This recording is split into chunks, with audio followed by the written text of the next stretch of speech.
The madness is slowly approaching. It's heating up on the diamond. The NFL free agency was on fire earlier this week. And of course, we got some great rapid fire questions. All of this and much more on tonight's College Crossfire. You know, I really think that Texas fans should start buying their tickets to the Cheez It Bowl because I think that's where we're ending up this season. I respect the game. I'm going to get up, grab the football, go back with my teammates and give the ball to the ref. Shout out to the Tavern and the Austin Gooners. No, not that type of gooner. Get out of my face. I've seen enough out of you.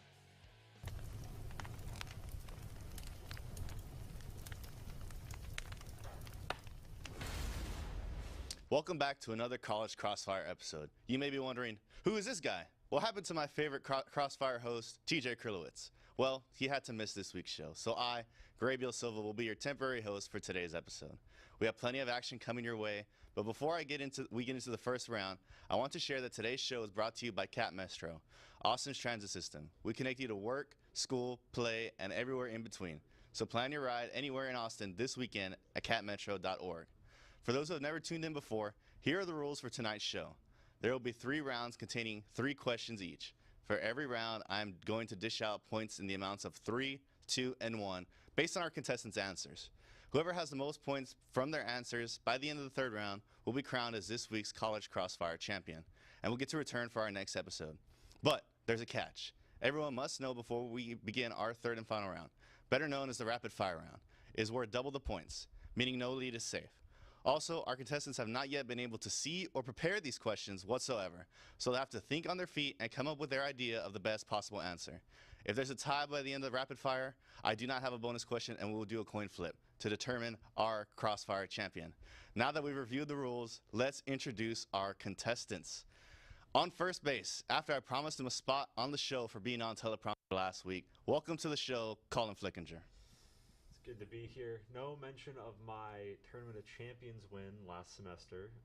Also a little bit nervous for today just because I heard that the host didn't come up with answers of what he thought would be best before the show. So it's all based off of my arguments, and that is a little bit scary because that is not what I am used to. So hoping that I can actually put in a decent performance today and I don't put up a stinker, but we'll see how it goes. Alrighty, thanks Colin for coming on to tonight's show. And on second base, he calls himself a proud Gooner. Welcome, Nolan Clay. Indeed, you know, we didn't have a great result today. Arsenal we're talking about. First time going on the show this semester. Our soccer team is the reason I played IM Soccer. I wasn't able to make it on Wednesday nights. We lost in the playoffs, so I'm able to make it now. So excited to get going. It's 2 pretty good contestants, so yeah. Alrighty. Thank you for coming on to the show again, Nolan. It's great to have you back. And lastly, on third base, this guy, he loves Drake May, even after he bored all of us in the Super Bowl. Welcome to the show, Nathaniel De La Rosa. It's good to be back on College Crossfire. Hey, the first time I was here, I almost won. Hopefully this time it will be different. Second, who knows? Second time's the charm. That's right, Nathaniel. Alrighty, guys. Now that we got the sponsorship in, we've explained all the rules, and we have introduced the contestants. There's only one last thing to do. It's finally time to start the game. Starting with question number 1. This past weekend, Texas women's basketball clinched the first SEC tournament championship in team history. Now they will have their eyes set on making a run to the national championship. Runs for a national title are never easy, and usually you see players in lesser roles step up and contribute mightily. So to you, who do you think will be an underrated key contributor for Vic Schaefer's squad as we head into the NCAA tournament? Colin, we'll start with you. So when I think of March basketball, I think of just insane games, runaway scores, and complete shootouts. So what I'm looking for in a player who's going to surprise me is someone who might not be taking a lot of threes in the regular season, but hits them at a high percentage when they do. Right now, Texas is shooting at 33.9% from the three-point arc. And I think that Justice Carlton, who is a forward but shoots 43.8% from beyond the arc, is going to be someone who really steps up in March. She also shoots 53.7% from the field, and I just feel that someone with that ability to hit shots, even though she might not be averaging too many points per game, will be able to step up and really step into a big role come March. Yeah, I really like that answer. It was, Texas does need somebody who can also shoot the three, because in the tournament you need to hit threes, especially if you're trying to go far. And then if you have somebody like Justice Carlton who's able to score down low as well, it's a great addition. Nolan? Yeah, you know, similar to Colin, I really do love shooters in March Madness. I also love post players. And look, he brought up Justice Carlson's shooting. I actually think she's a much stronger post player. Her shooting size, not a big sample size from 3 this season, as he also mentioned. She's been a great post player. She just scored 15 points against South Carolina, 13 points against them earlier in the season. Also 17 and 16-point games against, I believe, Kentucky and OU, both ranked opponents at the time. She's proven to be a big game player, and post players are, they're efficient in March Madness. I think she'll be an important player for Texas in that aspect. Yeah, pretty good answer there, Nolan. Kind of piggybacking off of what Colin says. So, Nathaniel? So basically, if I have to choose an underrated contributor, I have to be Kyle Oldacre. Even though she's not the flashiest player out there, she still does her part with blocking and scoring. And if I were to think of someone who would step up during the women's basketball tournament, I have to go with Kyle Oldacre. That's what I think is going to be an underrated contributor for the Texas women's basketball team to make a deep run in the women's basketball championship. Alrighty. Great answers all across the board. Both of y'all said 2 of the same answers, and then Kyla Oldacre. So a little bit of a difficult task right now. So I'm going to have to give the 3 to Colin for right now. I feel like you explained it a little bit better than Nolan did. But Nolan, I will give you the 2. And Nathaniel, I'm going to have to give you the 1 because I already think that Kyla Oldacre is kind of already one of the key contributors for Vic Schaefer's squad, kind of outside of the Harmon and Booker, duo. So I'll give you the 1 there. So moving on to the next question. Heading over to the Diamond. After Texas baseball's dominant win last night in San Marcos, they find themselves at a whopping 16-0 before SEC play begins. They have been almost perfect so far this season. Surely they have some kind of weaknesses. So in your opinion, what do you think Coach Schlossnagel's squad needs to improve on as conference play begins? Nolan, we'll start with you. Yeah, look, first of all, you said 16-0, right? 16-0, it's hard to really find a weakness in a team like this. Maybe there isn't a weakness, to be honest, but I'm actually going to highlight someone, a part of the team that really hasn't been tested yet. The offense has been great. The pitching rotation has been incredible. But what about the bullpen? They haven't really been tested yet. No one's really asked them to go win a game for the team yet because the lineup and rotation have been so good. And they did give up 6 runs in the 9th inning to SC Upstate in one of the games, kind of making it somewhat of a nail-biter. This team, this bullpen just hasn't been tested yet. They have guys like Thomas Burns, Max Grubbs, but we haven't seen enough from them yet, like the other parts of the team. So that's why I'm going to go with the bullpen. Yeah, that's a really good answer there, Nolan. I like how you highlighted that they've been in a lot of, wide margin victories, so they haven't had to test that bullpen yet. So, Nathaniel, start with you. Kind of like doing my own thing here too again. Basically, if I were to think of a weakness for Texas basketball or improvements to go off of, I have to say getting off to a faster start. For example, when I went to the UC Davis game the other day, like a couple weeks ago, UC Davis got up to a 2-0 start. Ultimately, Texas was able to win comfortably, but when it comes to tougher opponents, this may come back to haunt them. Yeah, I can kind of understand that. I've been to plenty Tuesday games where they started off slow. I think they fell down to either Lamar or UTRGV kind of early, and then they ended up run rolling. But those slow starts can kind of, take a toll on them, especially in SEC play. So, Colin, what do you got for me? So I'm also going to go with the bullpen here, and I think that an important stat to highlight is that of the runs that Texas has given up this season, 60% of them have come after the 5th inning. That's not particularly good. When you start facing SEC teams that are really deep and can do damage with all 9 batters, having a bullpen that you have that might not be the best is not great. You can't really get these matchups that you want. You can't pick out the guys who you want to go in to face the best hitters and the worst hitters, because if you have a struggling pitcher in the SEC play, you're going to end up hitting or you're going to end up pitching against a hitter who is probably going to be one of the best players in the country. So realistically, the bullpen is the only thing that I can think of, and I think that once we get into SEC play, if they aren't pitching at the top of their level, it is going to be a real problem. Alrighty, again, another great slate of answers from all of y'all. Y'all making this really difficult for now. So I'm going to have to give Nolan the 3. I kind of like that he got the bullpen answer first, and he kind of explained it a little bit better than you, Colin. But unfortunately, I'm going to have to give you the 1, Colin. But I did like Nathaniel's point about getting off to faster starts, especially they were kind of a little bit slow last night in Texas, in San Marcos. They did take the lead, but, they kind of didn't score as much, and then they've been doing that in a lot of their games. So Nolan the 3, Nathaniel the 2, and Colin the 1. So moving on to the last question of the block. Texas softball has now extended their winning streak to 21 games in a row, which is their second longest win streak since they won 24 straight in 2006. After beating East Texas A&M and with Ole Miss later this week, they might be able to break the all-time school record. So my question to you is, who will be the team to end softball's win streak, if any, and why? Nathaniel? Okay, if I have to choose a team that will end Texas softball's win streak, I have to roll with the Alabama Crimson Tide here. Alabama right now is an undefeated top 10 team in the country when it comes to softball, especially with great players like Anna Roman and Brookie Wells. Also, the game's going to be in Tuscaloosa too, so Texas traveling to Tuscaloosa to face off against a top 10 team in Alabama. That's going to be a hard task to accomplish. So that's why if I have to go with like a team that's going to break Texas softball win streak, I have to go with the Tide here.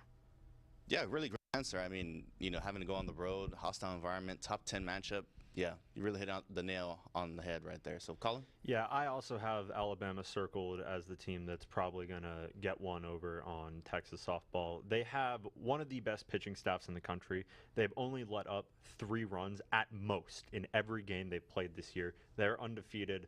They are the number 6 team. They're playing on the road Easter weekend in Tuscaloosa. It is a hostile environment, but when you're facing a pitching staff like that can just dominate every game that they play, there's going to be a game that one of your pitchers is going to mess up, they're going to leave something hanging, and Bama's going to get some runs on the board.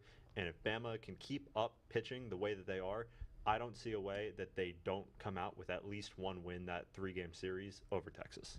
All righty. Colin, another great answer there. Nolan? What about a midweek game against Texas State at Bobcat Stadium? In between these big SEC matchups, a Texas State team, by the way, they received votes in the last top 25 poll. They beaten a ranked A&M team, a ranked Clemson team at Bobcat Stadium. And, this is just a kind of a classic, overlook this team right before a really important series against A&M, a Lone Star showdown. It's kind of one of those classic where you look towards that rivalry game, you're like, dang, we really want to win this series.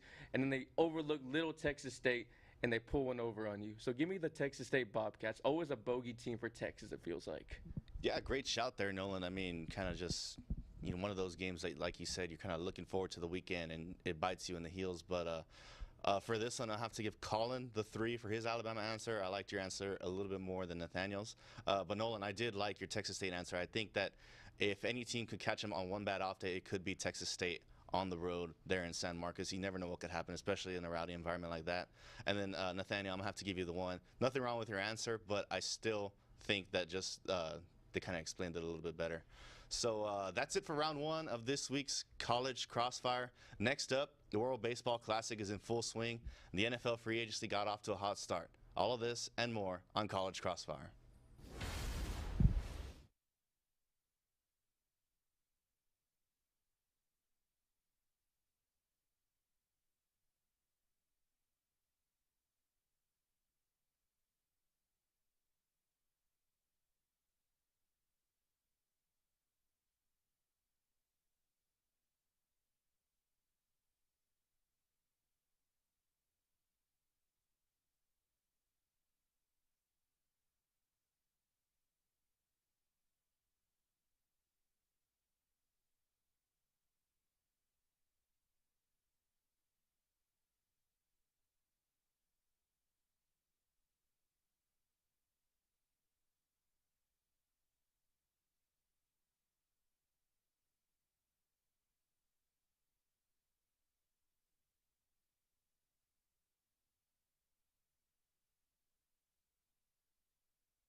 Welcome back to College Crossfire. After an entertaining first round, the leaderboard has Colin tied with Nolan at 7 points and Nate just a little bit behind them at 4 points.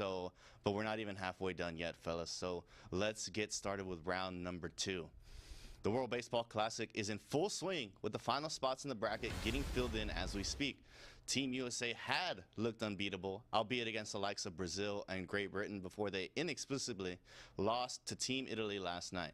Reigning champion Japan has been taking care of business. And of course, the Dominican Republic team might as well have the Avengers on their team with Juan Soto, Manny Machado, Vladimir Guerrero Jr., Fernando Tatis Jr., and that's just naming a few players. Since we won't be back from spring break until the tournament is over, in your opinion, who do you think will be hoisting the WBC trophy at the end of the tournament? Nathaniel, we'll start with you. If I have to choose a winner, I have to go with the Dominican Republic. I have to go with the Dominican Republic. The Dominican Republic, their team's just like really stacked, and compared to all the other teams like USA, Italy, Mexico, I just believe that the Dominican Republic baseball team is just like the strongest one out of everyone else. So I have to go with them to hoist the World Baseball Classic trophy. Alrighty, great answer there, Nathaniel. Nolan? I totally agree with Nate right here. I do think that the Dominican Republic is the strongest team in the World Baseball Classic, and they're proving it right now. The first 3 games, they won by a run differential of plus 29. You know, they're blowing teams out of the water. They're playing Venezuela right now, which I think they're handling pretty well right now. And they're just blowing teams out of the water. They're obviously, Grabiel mentioned their lineup, super good. They have guys like Santi Alcantara, Christopher Sanchez in the rotation, so just an overall solid team, and they have pride too. I saw a tweet that said the Dominican Republic looked like they're having a party on the field, and they are. They're having fun. The fans are having fun, and they just look like they're gonna waltz their way to this title. Yeah, great answer, Nolan. It does seem like this DR team is having a lot of fun out there. It's electric to watch. Can't wait to see them in the bracket. So if Colin? we're talking about the team that I think is the best put together team, it is the Dominican Republic. But we're talking about baseball. This is a unpredictable game. I think Japan is going to win the World Baseball Classic. They have the second best batting average in the entire World Baseball Classic. They have a sub-1 whip for their pitchers. They have the second best batting average against. And not to mention, their best player, Shohei Ohtani, has only played 2 games so far and is already leading the tournament in multiple statistical categories. I think that when it comes down to these teams facing up head-to-head, Dominican Republic might be a better team, but when everything is put together, you have to play all 9 innings. I think that Japan, with just the depth that they have in their bullpen, is going to be able to pull it out over Dominican Republic. Yeah, great answer there, Colin. Again, 3 amazing answers. So for this one, I'm going to have to go with Nolan with a 3. I just think that the Dominican Republic is the team to kind of, watch out for winning this tournament. Nothing wrong with Team Japan. And then I'll give the 2 to Nathaniel, also great explanation. And nothing wrong with saying Team Japan's going to win, but I just think the Dominican Republic is just, their lineup is way too deep. Their pitching staff can, hold it together, especially against a team like Team Japan. So 3, 2, and then 1. So we'll head into the next question. Earlier this week, a ton of moves were made in the NFL. It felt like I woke up to 100 Adam Schefter notifications about some deals getting done, from free agents re-signing, trades, and players hitting the road to join a new team. With all that said, which move made was the most surprising or best move that was made so far, and why? You can answer one or the other. Just kind of let me know beforehand. Yeah. I think I'm gonna kind of try to hit both of them right here. And me and Colin really both like this dude. We liked watching him over the playoffs. This Kenneth Walker, Super Bowl MVP. I mean, this guy was the heart and soul of the Seattle Seahawks team. There's a reason why he won the Super Bowl MVP. And they let him go. I mean, I understand the salary cap ramifications and stuff like that, but you do anything you can to keep this guy on your team. Almost 5 yards per carry, over 1,000 yards. Like I said, heart and soul of the offense. You're letting this guy go to a Patrick Mahomes-led team. This is like the best running back he's ever going to have. An explosive guy, a guy who can run between the tackles. And you're letting him go to the Chiefs for pretty good value, 3 years, $43.5 million. I think this is a great move for the Chiefs and such a surprising move for the Seahawks. I don't know why they let go of this guy. Yeah, that was a great answer. I mean, it was surprising to see that Kenneth Walker left to a team like the Chiefs. So, Colin? If we're going to go surprising and, best move, I'm going to go with the 3-part saga of Max Crosby and Trey Hendrickson to the Ravens. So first, Crosby gets traded for 2 first-round picks. That's great. He's one of the best edge rushers in the NFL. And then he falls through because of the physical. So the Ravens get their picks back. Crosby goes back to the Raiders, who now don't have the cap to re-sign him. And what do the Ravens do? They pick up the next best thing in Trey Hendrickson. They sign him to a 4-year deal. He was an All-Pro only 2 years ago. He puts up incredible numbers. It fills a big gap on their defense. They're really looking to restart after last year's failure, missing the playoffs. They hired a new coach. They're bringing in an all-new defense to look just really good right now. I think that signing Trey Hendrickson after the Max Crosby deal fell through, that whole sequence, that is not only the most surprising thing, but also the best thing that the Ravens could have done. Yeah, I was out of town last night, and I caught that everything happened, late last night. It was pretty crazy. People were saying that, the Max Crosby trade for 2 firsts was probably a bad idea from the Ravens, and then everything ended up going well for them with Trey Hendrickson. So definitely one of the most interesting sagas so far in this NFL offseason. So, Nathaniel, we'll round it off with you. Okay, I have to choose one. All right, if I had to choose, if I have to choose one, I have to go with Kenneth Walker III. To believe that the Seahawks couldn't even re-sign their own Super Bowl MVP is just crazy. I understand the freaking salary cap, but you just let this guy walk to the Chiefs, and now the Chiefs are gonna just restacking everything too. So if the Chiefs continue restacking through free agency in the draft, they may be back to being one of the contenders again. And we all thought they were dead last year. And as I said before, maybe they're not dead yet. They'll be back next season. Yeah, the Chiefs are definitely not dead yet, especially with Mahomes coming off of injury. But he's still Patrick Mahomes. He can do a lot of things with one leg better than a lot of quarterbacks can in the league. Again, 3 really great answers. So for this one, kind of try to think about this, but I will give Colin the 3 here. That was a very interesting saga. Probably one of the most surprising things that has happened in the NFL offseason so far with, one trade falls through, another signing. So, everything just kind of worked out for the Ravens there. And then for the 2, I'll give it to Nolan. I feel like he kind of explained the Kenneth Walker deal a little bit better. But Nathaniel, again, another great answer, but I'm going to have to give Nolan the 2 here. So we'll head into the last question of this B block, and I promised myself that I would not include any NBA or NHL questions on the show that I'm hosting. So I'm glad that I kept that promise. On Monday, John Smoltz was rambling about who would win the American League, since it seems like the billion-dollar Dodgers are at the top of the NL until someone dethrones them. That leaves the AL wide open. So to you, who is your preseason favorite to win the American League and why? Colin? So I really wanted to go with the Yankees, but I just don't see it happening. The AL East is just too good. It's going to eat itself alive. I think that's bound to happen. I think that the Mariners are in a pretty good spot. The West is a 2-horse race. It's just the Astros and the Mariners. The Mariners were one of the best teams in baseball last year. They had Cal Raleigh, who was, in my opinion, the AL MVP last year. He was the best player in the AL. Their pitching staff for the last 3 years has been one of the best. They did take a step back last year from being top 3 pitching staff 2 years before that to being 18th last year. But they did shore up their bullpen. They are looking like they're going to bounce back to be one of the top pitching staffs in the MLB. And their hitting, I believe, is just going to keep moving forward. Cal Raleigh might take a step back, but the rest of the team is going to keep moving forward. So I think the Mariners are going to be the team that eventually comes out of the AL on the top. Yeah, being an Astros fan, it's kind of hard to admit that the Mariners might be a team to look out for. A team that's been so mediocre for 2 decades now. But I do agree with a lot of the points that you said there about their pitching staff and the offense. I'm sure, like you said with Cal Raleigh, but I'm sure other guys might regress as well. But if the pitching staff is adjust a tad bit better, they're going to be a team to watch out for. So, Nathaniel? As much pain if it says to say this to me, I have to go with the New York Yankees to as my preseason AL favorite. Just adding Cody Bellinger to that stacked New York Yankees roster will do wonders for the New York Yankees to win the AL title. Out of everyone else in the AL, it just seems like other than Seattle, New York's gonna it's like New York. The New York Yankees just look at the other strongest team other than Seattle too, because they look stacked and all. That's just who I think is going to be the preseason AL favorite. Yeah, great answer. I mean, the Yankees, they went to the World Series the year prior, and then they kind of were unlucky last year, and then they ran into the buzzsaw. That was the Toronto Blue Jays for, the first half of the playoffs. So the Yankees, I can see them hanging around as well. Nolan? Yeah, like Colin said, the AL East is kind of, a grind. But I do think as long as you make it to the playoffs, you have a chance in the MLB, especially when you have a good pitching staff. And this team has a great pitching staff. I'm talking about the Boston Red Sox. They added, Ranger Suarez and Sonny Gray, along with already Garrett Crochet at the top of their rotation. They lost a guy like Alex Bregman, but they brought in a great first baseman in William Contreras. And I also think that Roman Anthony is going to have an absolute incredible season. We're already seeing some flashes during the World Baseball Classic.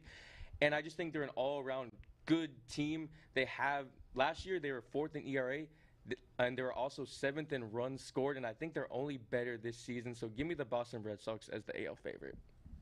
Yeah, great answer. I just don't know if I see the Red Sox, winning the AL, like right now at least. If we said this in September or, October, I would probably agree with you. But right now, I just don't see it. So for this one, I'm going to give Colin the 3.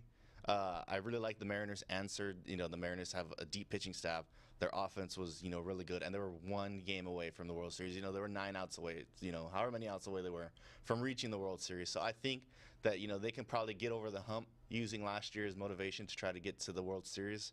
I'm going to have to give Nathaniel the 2 here for the Yankees. As much as I don't like the Yankees and Aaron Judge myself, I do think that they're just a tad bit better than the Boston Red Sox. I just think that, like Colin had said, the AL East is going to, cannibalize itself way too much. The Orioles might be a little bit better. The Blue Jays went to the World Series. The Yankees are the Yankees. The Red Sox are the Red Sox. And the Rays, even though they might be on a little bit of a downwind, they're always scrapping for a wild card spot. So that's what I'm going to have to go with there. So 2 blocks are down and only 1 to go. Rapid Fire is coming up. You don't want to miss the most entertaining round of all, as well as finding out who will be this week's winner. All this is coming up.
Welcome back, ladies and gentlemen. We have made it to the last round, Rapid Fire. Before we start, we do have to say who is currently winning. Right now, we have Colin in first place with 14 points. Right behind him is Nolan with 13 and Nate with 9. But it's Rapid Fire. It's anybody's ball game still. So I hope you guys are ready. Once again, these questions have not been prepared or seen by the contestants. And it's getting hot in here, folks. If they don't like the heat, they can step out of the crossfire. Let's jump right into it. Next week is spring break here at UT. Mostly everybody leaves campus and gets somewhere warm. People go all over the place, from the beaches of Florida to the murky water of Galveston, to the warm tropical climates near the equator, or even to a national park. Definitely not Idaho, though, I'll tell you that. I assume that all of you guys have been somewhere for spring break, so I'll ask y'all this. What is your favorite spring break destination? All right, I have a good answer for this one. JW for San Antonio. That place is just very beautiful and perfect for spring break. Think about this: resort, water slides, restaurants, everything you ever want in a resort. Just nice spring break fun. You cannot get any better than this. Yeah, it's a pretty solid answer. I mean, I never really thought about going to a resort, but now that I think about it, it's a pretty good answer. Anybody else? How about keeping it on a sports theme? What about a spring break trip to March Madness first round, seeing a few upsets, all that? I went to Oklahoma City one time before to see Texas play in the first round. They lost on a half-court buzzer beater. I don't know if you remember that with Northern Iowa, but it was such a cool experience, and I would love to do that again one day. So my answer is Disney World. Look, it's kind of childish, but if you have the money to spend on a real Disney vacation, meaning you're staying at a Disney resort, you get all the fast passes, you have money to go eat at all these fancy Disney-themed restaurants, you can drink around the world, it is a fantastic experience. I think realistically, if we're talking about places to go on spring break, there's not a whole lot better weather than Florida, and there's not a whole lot more to do than you're going to get at Disney World. So I think realistically, my answer is going to be Orlando, Florida, Disney World. All right, 3 great answers all across the board. Really, going all over the place with a resort, March Madness, and then Disney World. So again, can't tell y'all who won in that round. So a couple of weeks ago, I went outside and touched grass with some friends out in Big Bend National Park. The mountains were beautiful, the water was nice and cold, and the natural beauty of the park just didn't cease to amaze me. Yet it still didn't compare to the 9 at West Campus. If you know, you know. Speaking of campus, there are many notable areas here that people love to enjoy, from the tower to the Turtle Pond to Pluckers on Rio Grande. If there was one specific spot on or around UT campus that you could put as a protected national area like Big Bend, what would you pick and why? Easy. Darrell K. Royal Stadium. It's like a football shrine paradise for the Texas Longhorns. A lot of rich history, great moments, everything you think of. It should be a national monument itself. That's what I think it should be. Darrell K. Royal Stadium. Easy answer. Great answer there, Nathaniel. Yeah. I'm gonna go with the never-ending puddle outside of the Einstein Bros Bagel and 24/7. That disgusting blob on the ground. You know, there's something similar to it in New York. It's like just a little puddle that never goes away. So I'm gonna go with that puddle right outside of Einstein Bros. It's green, it's gooey, but it's never going to disappear. I feel like it's something we just need to protect. It's just a cultural landmark on West Campus, if you ask me. I don't think I've ever been to the green blob outside of Einstein Bros, but I do like the answer, though. I really do like it. So, Nolan? I'm so surprised no one picked this answer. What about that statue in front of the UT Tower, the 2 balls, you know, in front of the UT Tower that, and if you stand at a certain angle, it depicts a certain male private area. That is a national treasure that could never go away. It needs to be protected forever. Give me that right there. I don't even know what the heck the statue is, but it's 2 big balls, if you know what I mean. Alrighty, well, balls. Again, 3 great answers from each of y'all. Again, can't say the points, so this is where, let's head into the last question. So this is usually where TJ does his trivia question, and man, it is hard to come up with one. So unfortunately, I'm pivoting to another regular rapid fire question.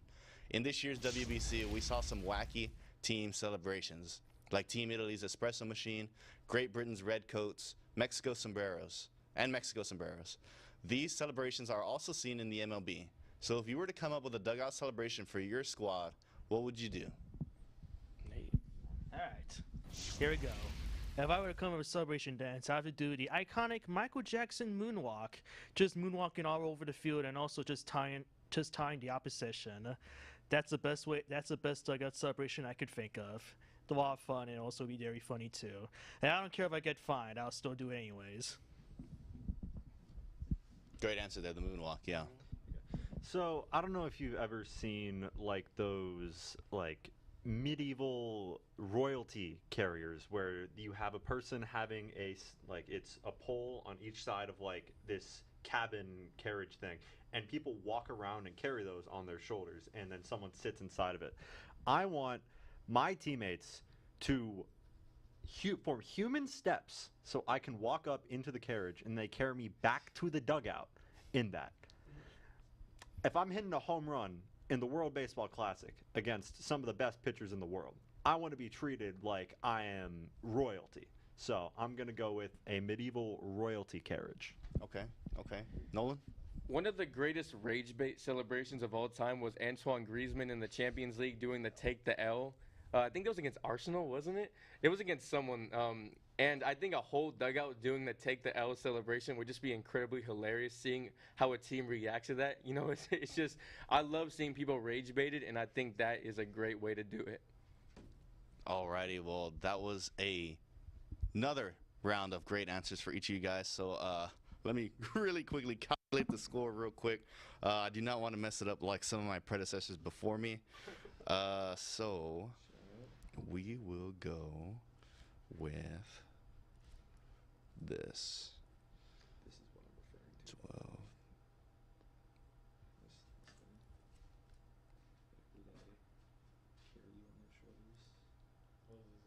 Like that?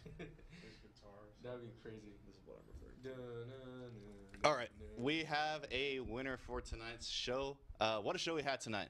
It was close throughout, but we finally have a winner. Drum roll, please, from our one person in the audience. This up. Sorry for the people at home. Tonight's winner, Colin Flickinger. Let's go. Do we have time for FaceTime? Oh, they already gave it to me, so I'm Okay. assuming, yeah. So yes. that was tough, honestly. I didn't know what to expect. I didn't think I did too well in the rapid fire round, but apparently I did enough to win.